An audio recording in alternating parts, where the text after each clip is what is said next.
Hello again, everybody. Scott Griffin here and Rodney Orr with Tiger Insider, our Tide and Tiger podcast, previewing spring football. It seems like it wasn't that long ago. I guess it really wasn't, Rodney, that we were talking about the national championship and then the ramifications and recruiting. And here we are, bam, right into spring.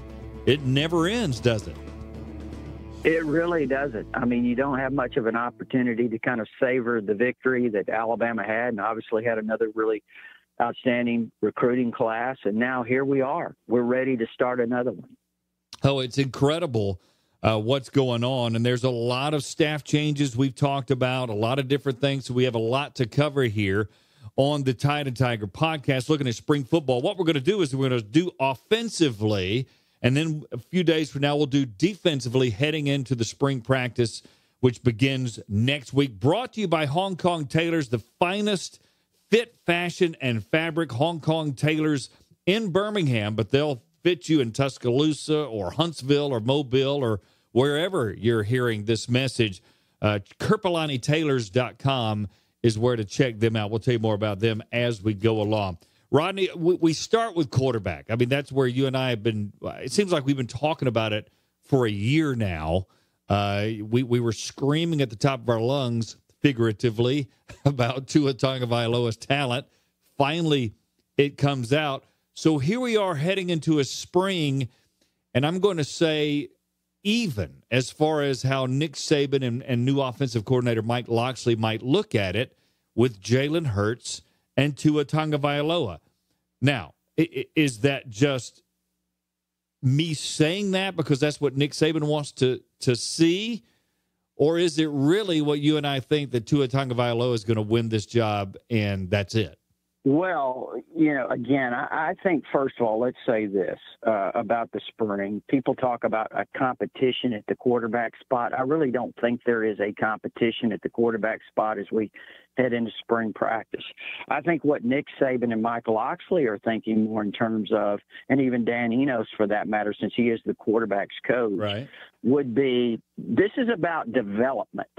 This is about preparing not only Tua Tagovailoa and also Jalen Hurts, but also Mac Jones, who redshirted last year as a true freshman, developing those guys in the system that they're going to use, that they have, and helping them kind of reach their potential so that they can develop, the ability, Scott, to execute this offense. If you have three guys that can execute it at a relatively high level, that's something that most teams don't have. So really, I think this spring is more about becoming acclimated with each other in terms of the Dan Enos and these quarterbacks, Mike Locksley now, who was a wide receivers coach last year. Now he's the offensive coordinator. Just everyone kind of getting on the same page and developing these quarterbacks, as they move forward. Saban has intimated already that, we could play two quarterbacks. He's kind of allowed to that. I don't see that happening. Your thoughts on that? I mean, is that possible? Because he's never been that way. I really don't see that happening. That's generally not the way he does it.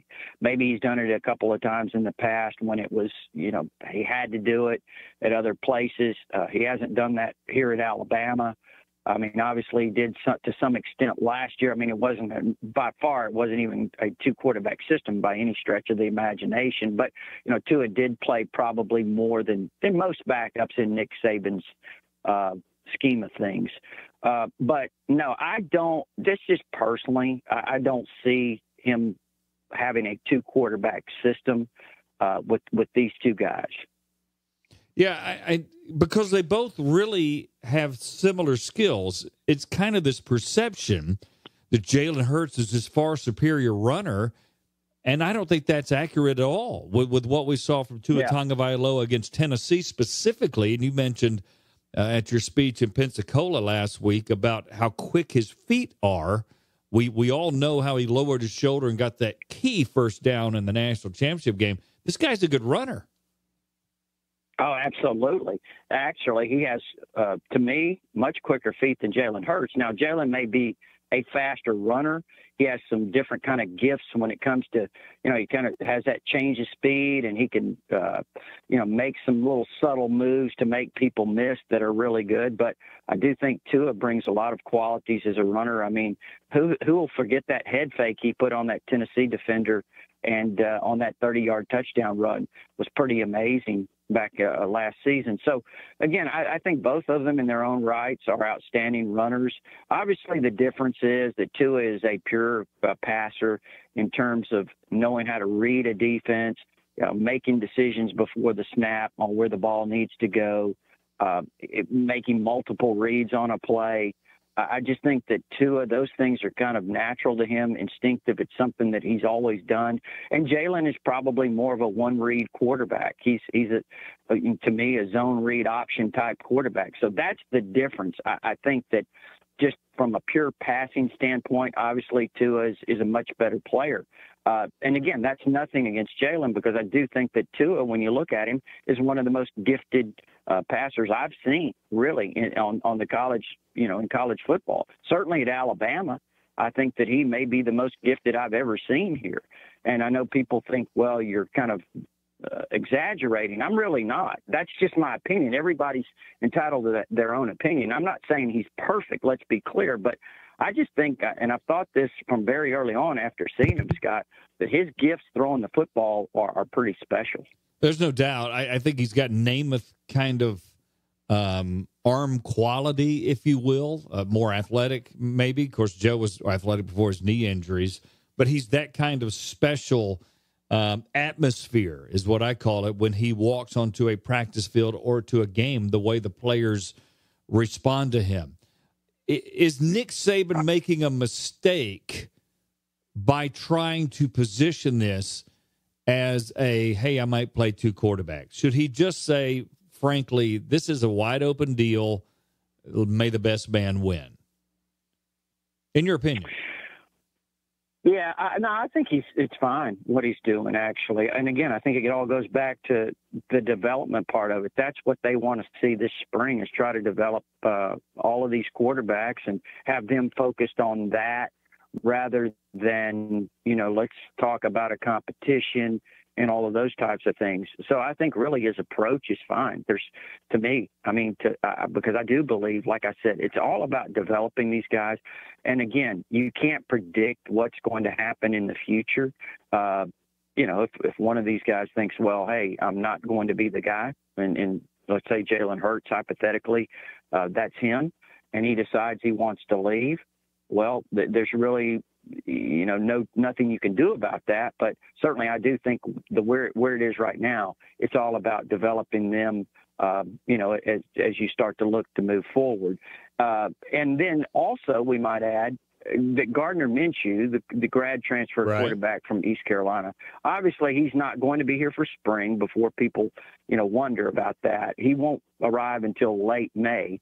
But in the event that, say, Jalen were to decide to leave, at some point before the season, if that were to happen, again, that's only hypothetical, then you would still have three quarterbacks on scholarship, obviously, with Tua, Mac Jones, and Gardner Minshew, who had an outstanding year, especially at the end of the year there at East Carolina.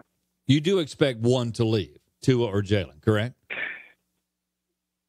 I do. Again, I'll go ahead and say it. I do. It would not surprise me. I will just say this for the record. Hopefully, look, you don't want any. To be honest with you, if you could have the perfect scenario, you would keep both of them.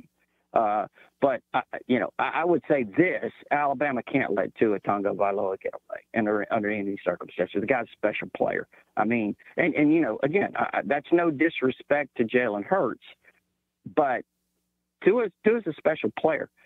But as I said, you would love to keep both of them because you never can predict what might happen during the course of the season. If you had a guy like Jalen Hurts, for example, who was available if something were to happen, that's a guy that's been a part of 28 football games and been a part of 26 wins, been a part of a national championship run in 2016 that fell just short by a second, and then this season got to the championship game where Tua eventually took over. So having that kind of experience there in the event that something maybe didn't pan out if Tua were the starter, that'd be something that most teams don't have. But let's be honest, the 2016 SEC Offensive Player of the Year is likely not going to hang around just in case he gets the bullpen call. I mean, that's my feeling. And look, he has shown enough to go help a football program wherever it is. And a lot of people have speculated, did you know, Lane Kiffin, FAU, Houston, possibly, whatever.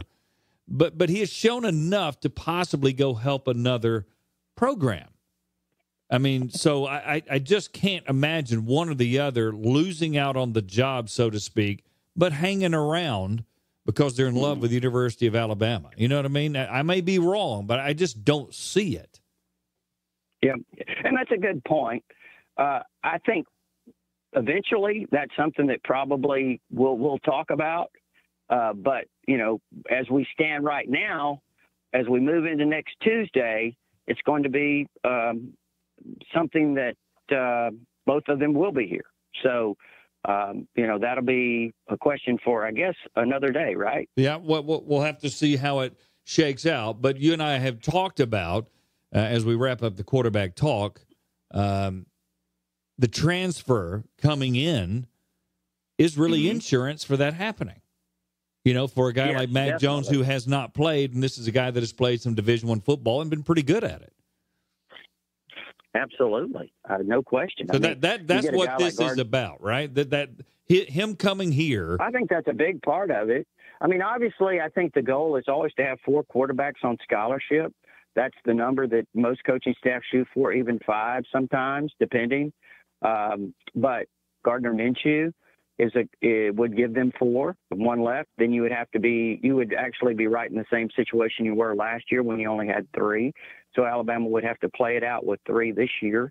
If that were to happen, a guy were to leave. Gardner Minshew, I think the last 5 games threw for over 300 yards a game at East Carolina, 10 touchdowns during that span. So he was really, really good down the stretch. He was an outstanding JUCO quarterback, won a national championship at Northwest Mississippi, I believe it was. So Gardner Minshew is a very, very talented guy throwing the football, Scott, but he's also very, very mature kid. I think that's really valuable. And some people may say, well, why would a guy transfer in when it's not likely he could be the starter when you have the other talented guys in front of him? Well, the fact is, I think Gardner Minshew does realize that in seeing the big picture, he's probably not going to be an NFL quarterback. I think his desire is to eventually become a coach. So what a better opportunity than to be here at Alabama under Nick Saban, learn this program, this system, and how they do things, and kind of get a head start on what you feel like is really your future, which is becoming a head coach, or at least, considering that option to become a coach. And as we finalize on Minshew, the other side of that coin to me is, though, he is coming to be a backup, not a backup to the backup. I agree with you that he's looking in the future for possible coaching career and all those things. Would love to have Saban on his resume. But I also think there's a little football that would have been involved in his decision because the coaching staff feels like one of these guys could leave. Is that fair? Well, I think it's certainly fair. And again, it goes back to why we said it's an insurance policy. And I think that's what it is, because you have to have that expectation that it could happen and may be likely that it will happen. So I do think that Gardner Minshew is an insurance policy and will have a chance to be quite possibly the backup quarterback, which if that's the case, like you said, it could certainly have an opportunity to play in a lot of these games where if Alabama were to get, sizable leads, you could see him come in and get some opportunities. All right, let's move to the offensive line. We can wrap up saying that the quarterback position is in real good hands. So I think Alabama fans should feel good about that and look with anticipation on what happens here. Let's go to the offensive line now. The big hole, I guess you could say, is at center. Bradley Bozeman trying to make the National Football League. Alabama's had a litany list of terrific centers. And now there's a lot of people that could vie for this thing. You got a Hunter Brandon. You got a Brandon Kennedy. You've got Ross Pierce-Baker, who was the center until a couple of weeks into August last year. There's talk about moving over, different guys like Jonah Williams possibly. Let's start with center, Rodney. What do you see there? Well, and also another possible candidate would be Chris Owens, a young redshirt sophomore. So he's in his third year in the program. He's played some at center, worked some at center, and he's also worked some at guard. I think he has a lot of potential there. We could see just any sort of combination this spring. And first, I would say this, Scott, is I do expect them to work a lot of different combinations this spring. And for fans, I would not overreact to the reports that are going to come out about where these guys are positioned, at least initially. Because there's going to be a lot of combinations. So to say this guy is a first team this and this guy's a first team that, I would not put a lot of stock in that right now, because I do think there's going to be a lot of experimentation going on. That's what spring's about. And also, don't forget now, if you take a guy like Jonah Williams, for example, if they worked him at center, keep this in mind, Scott, that what if at some point next year he was at left tackle, let's say, and hypothetically the center goes down, you always have that, because of the experience you gave him and the reps that you give him in this spring, if he did get some at center, you always have the ability to move a guy from, say, left tackle inside, play center, and then maybe another guy at left tackle. But with all that said, I would say this. You have two young guys, Alex Leatherwood, who finished off the second half in great fashion against Georgia, showed tremendous potential, had an outstanding game last year in this championship game versus Georgia. Then you have Jedrick Wills, who played some at right tackle, who has tremendous ability. You almost think you have to get those two guys on the field somehow, some way. Obviously, Jonah Williams is back. Started last year at left tackle, was a right tackle before that. I won't be surprised if they look at him at an interior spot, probably center, at least to give him an opportunity or give him a look there. Ross Pierce-Baker's back for his fourth year as a starter at left guard. Lester Cotton was injured. Now, I'm not sure what his status is for spring right now. Nick Saban hasn't updated that, but he started last year at right guard. And then Matt Womack started the whole season at right tackle. But I do think that you've got to try to find a way to get Jedrick Wills on the field. He's that good. So I see a lot of different combinations working up front, this spring. Yeah, and there's going to be a lot of quality depth because those guys are sophomores. If Matt Womack loses his job, he's still a quality guy that started a lot of games. So it sounds like you're saying, and I agree with you, that the old adage we always hear, the best five will be on the offensive line, right, wherever they're going to play, correct? And you could always take a look at sliding Matt Womack inside at right guard, possibly. Look at him at right guard, even though Lester Cotton's a returning starter. You could possibly slide him inside. That wouldn't surprise me if he got some reps at right guard with Jedrick Wills at right tackle. Another guy that's a young player that I think has all kinds of potential, depending on how he develops over the course of time, Scott Lashley. He when you look at him, I mean, just physically and the tools that he has, he's right up there with those guys in terms of potential. Obviously, I don't think he's there in some other ways, but you never know when a guy's ready to bud, and he could be a guy to keep an eye on too. And we didn't mention Richie Pettibone, who works at the interior spots. You could see him get some opportunities at guard as well this spring, and I fully expect that. Dallas Warmack's another interior player, Deontay Brown. So you kind of get the idea. There's a lot of numbers, like you said, Scott, up front to work with. And let me throw another weird one out as we wrap up offensive line play. And they redshirted him, even though he looks like $1 million, but there's some kind of disconnect there. Elliott Baker, the kid out of San Francisco, They redshirted him. He's 6'7", 305, as you know, looks like an NFL player body-wise. But there's just a disconnect so far with him, even being talked about getting playing time. Yeah. Honestly, I think Elliott Baker's probably got a really long way to go to not necessarily to crack the lineup, but just to be a guy that can make a legitimate threat at playing time. But you never really know. Like you said, Scott, when you look at him, you see tools physically.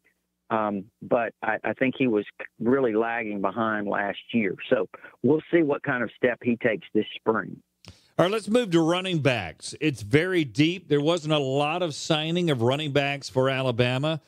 They didn't really need it, although they lose, some quality Bo Scarborough to the National Football League. Damian Harris chooses to come back. I see him as a guy that just kind of enjoys college, kind of like Ross Piercebaker. I mean, they just kind of enjoy Alabama, and they're smart, sharp guys, and they just are enjoying the college experience. You got Josh Jacobs, who is certainly a slash kind of guy with a little power that can catch the football. Najee Harris should blossom. Brian Robinson has shown terrific flashes. So Alabama fans should be very happy with the running back situation, wouldn't you think? I think what you're saying is heading into spring, they're loaded back there, and once again, they are. You mentioned Damian Harris, back-to-back 1,000-yard years. In fact, this year was 1,000 right on the dot, and you consider, having to split all those carries. Sometimes he carried the ball 7 to 8, 9 times a game. I don't even know what he averaged a game, Scott. I'd have to look it up, but I think it was under 11 carries a game. I'd like to look at that, but it's not much over that anyway, and he still gained 1,000 yards. Damian Harris, outstanding player. Rodney, 135 carries. So if you do that over what? That's less than 10 a game if you're talking about 15 games. Well, actually, Alabama played 14 games because they did not play in the SEC That's true. championship 14. game. Still less than 10. Yeah, so it's amazing. Think about that. Incredible. Under 10 carries a game, and you still hit the 1,000-yard mark. 1,000 and I think yards. one thing Damian Wow. Yeah, I think one thing Damian showed last year was his ability to break the long run. He got caught from behind a few times, and granted, against some guys ran him down that were Olympic sprinter type speed. And some guys had some angles on him too. Let's not forget that. But I think this year he showed that when he got in the open field, that he was not going to be caught from behind. He had several long runs. So you look at him. He's a strong runner. He's got great vision to make people miss, find the hole quickly. We saw what he did in the championship game when Tua got the ball out very quickly to him out in the flats and the things he can do as a receiver. So he's an all-around back and a great leader, I think, on this team. So coming back, having him back to give you 4 quality backs is really big because, people say, well, it's difficult to play for. Yeah, but, running backs get beat up, get banged up. If you're down to 3, and then you remember a few years ago, they were actually down to 1 at one point, basically, with Derrick Henry. Fortunately, he was a workhorse. But with this group they have now, Najee Harris, think about this. In the fourth quarter of the championship game, Najee Harris, though he wasn't utilized a lot during the season, just goes to show you the confidence that the coaching staff had in him and how he developed over the course of those practices leading to the Clemson game and then also to the Georgia game. To have him in there in the fourth quarter, he's your leading rusher, makes some crucial runs, some big runs that set up some scores. So I think Najee Harris, the former number 1 running back in the country, is ready to take off with Damian. Josh Jacobs, you mentioned his versatility. The problem with Josh last year was his injuries. He had the quad or the hamstring injuries. The hamstring injuries that slowed him down. But he's a really versatile player, dynamic, has a lot of gifts as a runner, can make big plays as a runner. He can go the distance, but also is a great receiver out of the backfield. I mean, he can just do it all. So I'm excited to see him in a versatile role. And then Brian Robinson is a lot like Najee Harris. I don't think there's a lot of difference between the two. I don't either. To be honest with you. You've got Brian Robinson, 6'1", 225-pound guy, and he has some of the same qualities that Najee has. So I think that quartet right there that's one of the best in the country. I don't think there's any question. And the good news for them is everybody's carries and activity should go up, including Damian Harris. Harris should get 15 carries a game without Najee or Brian or Josh sacrificing theirs because they didn't add anybody else, right? Also, you'll probably see less quarterback runs if Tua is the quarterback. That's true. You Great won't point. see the quarterback carrying it, 41 times over 3 games. That's taking the ball out of the hands of those running backs quite a bit. So if indeed Tua is the quarterback, then you'll see less quarterback runs and you'll probably see more running back runs. And also, I think this, and again, I think this is fair to say, and this isn't being critical of Jalen Hurts, okay? This is just kind of analyzing, if you will. I think with Tua in the game, if he's the quarterback, he obviously brings a different element as a passer. I think the defense has to play you differently. I think that it makes Alabama much more difficult to defend because you have that legitimate threat, a big-time threat as a passer. So what does that do? I think that opens up the running game tremendously. So when you look at these guys, these running backs, I think it enhances their opportunities to make big plays, to be honest with you. And I think we even saw that in the championship game with Najee Harris, the long run that he had. Again, the defense has to play you totally different. You're not going to see 8 or 9 guys stacked across the front, which makes it very difficult to block those guys in the run game. So with that said, I think that you could see these backs have opportunities to make big plays, not only more carries, but also have, some bigger plays. Let me talk about Kerpelani Taylors right now before we get into the receivers and the tight ends. Kerpelani Taylors in Birmingham's downtown Homewood, but they can service you wherever you can hear my voice. Whether you're out of town and you just travel to Birmingham, or Ramesh Kerpelani will be glad to see you in Tuscaloosa or Huntsville or Mobile or wherever. They are the finest tailors you can come across. They do all my clothing that I've had over the years for the TV shows and stuff. They've outfitted several coaches. They've made clothes for Bill Battle, the former athletic director at Alabama, David Hobbs, an old basketball coach, and others. It's just absolutely spectacular what they do with their fit, fashion, and fabric. They have the finest cloths from Holland and Sherry, Dormé, and others. And Ramesh Kerpelani is one of the outstanding fitting guys, I call it, just a guy that really makes the clothes look terrific on you.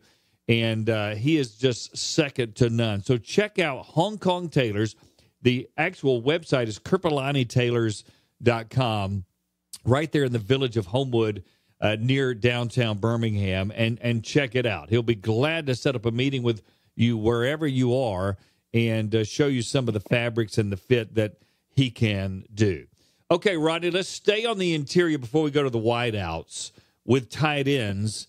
And this group, it seems like we're saying this is kind of the theme here, that there's just so much talent everywhere. You're talking about a guy like Kedrick James, who you were in love with, didn't see much playing time. A Miller Forrestall gets a knee injury, and they don't miss a beat. Hal Hinges, who's a terrific blocker. Irv Smith developed with some touchdown catches.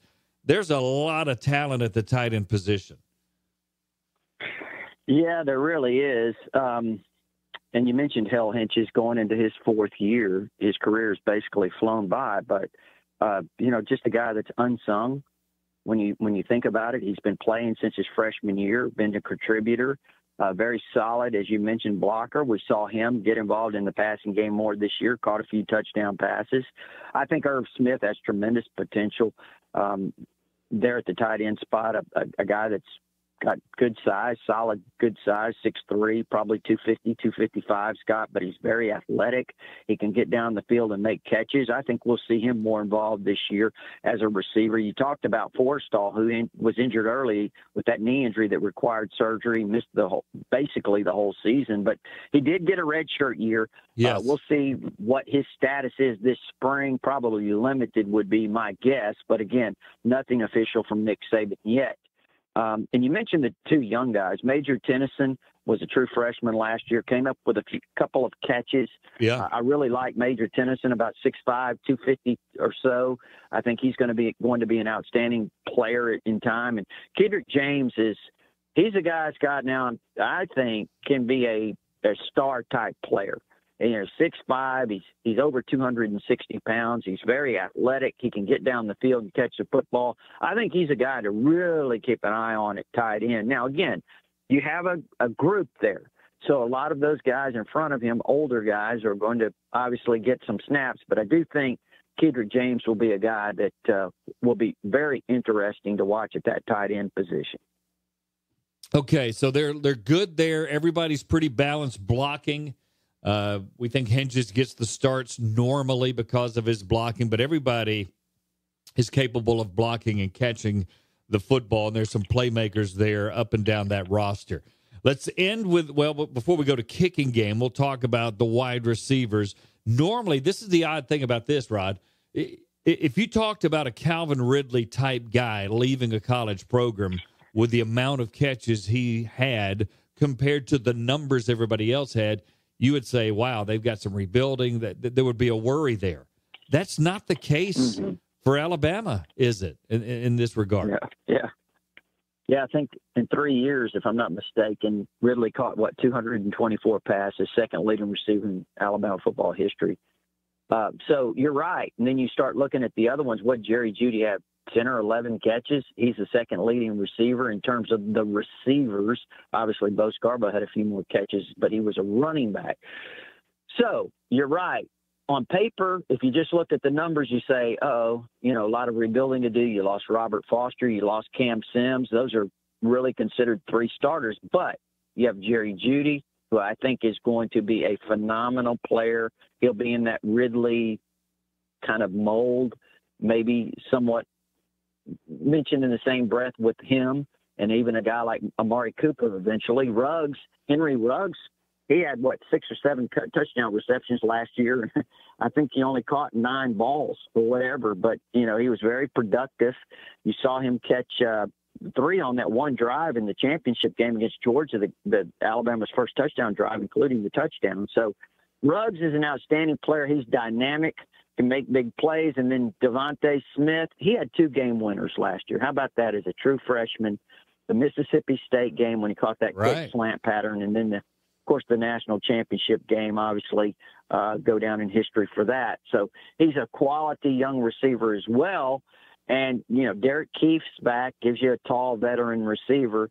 And I think a guy that's really going to be interesting to watch to see how Alabama uses him in some ways will be another freshman in that class that they had with Jeudy, Ruggs, and Smith, who redshirted last year. Terrell Shavers out of Louisville, Texas, 6'6", 213 pounds, Scott, and has good, solid speed. So he's a guy that can really create some mismatch problems. It's going to be interesting to see how they use him, and I think they will, figure him in. And then another guy to watch out for who entered school early as a true freshman this year, Slade Bolden out of West Monroe, Louisiana, was a quarterback / running back / receiver in high school. He was a do-it-all player.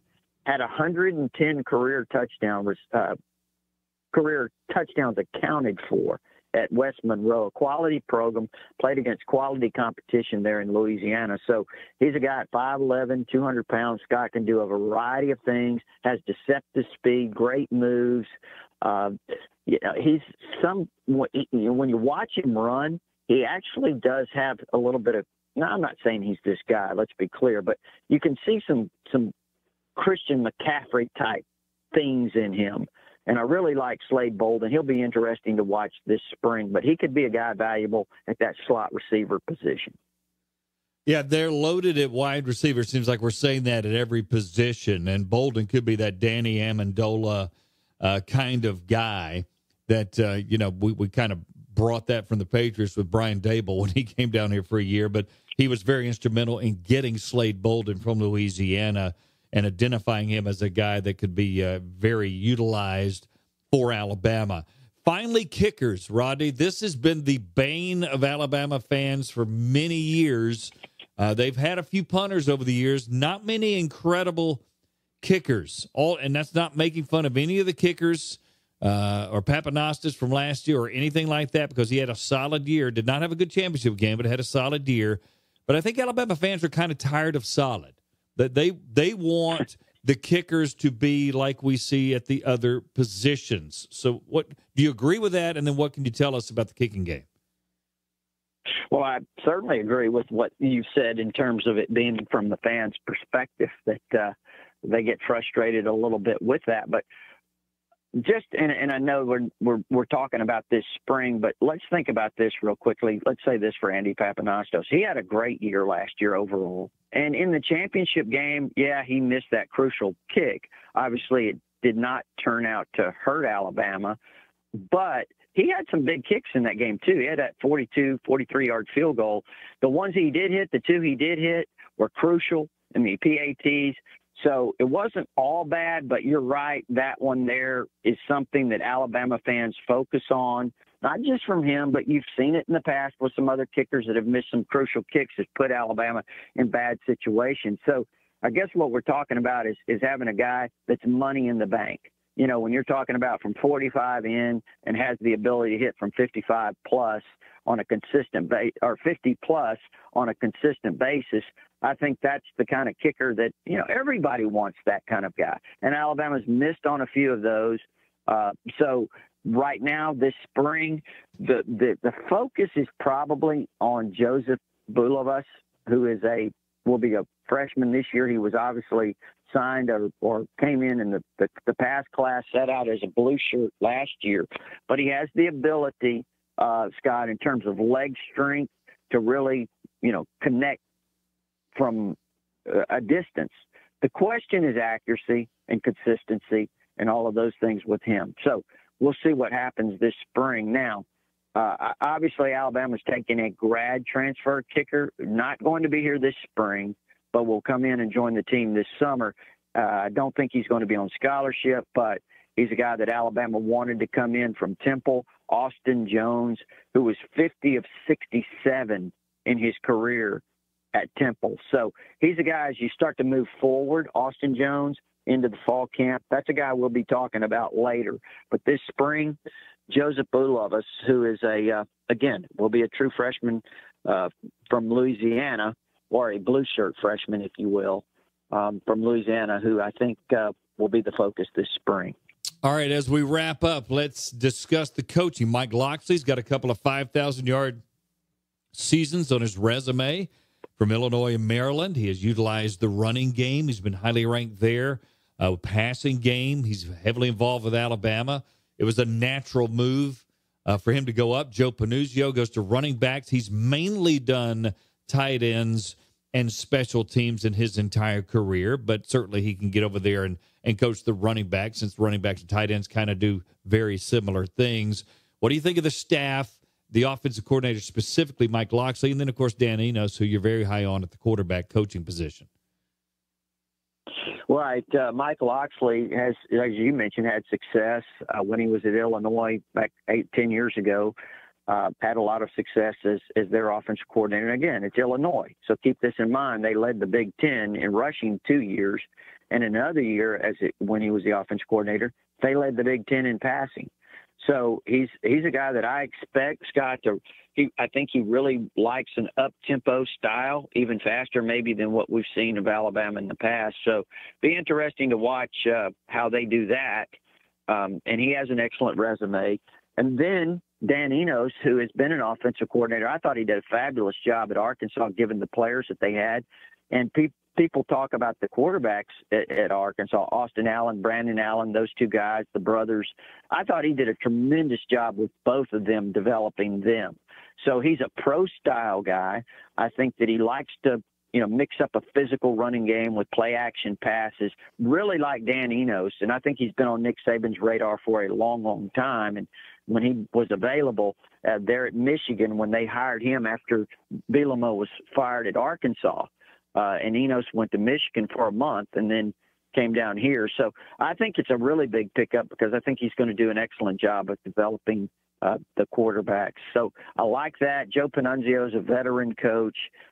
You didn't want to let him get away, especially for his recruiting. Not that he's not a good on-the-field coach, because he is, but he's an outstanding recruiter as well. He was a lead recruiter for Patrick Surtain down in South Florida. He was a lead recruiter for Xavier Williams, who I think is another outstanding player that Alabama signed in this class from South Florida. And also Joshua Jobe, who, although he was at Cheshire Academy up in Connecticut, was a South Florida guy from the Miami area. So Joe Panunzio did an outstanding job recruiting those guys, Scott. But also, as you start to look forward, Joe Panunzio has a lot of connections over in Mississippi in recruiting.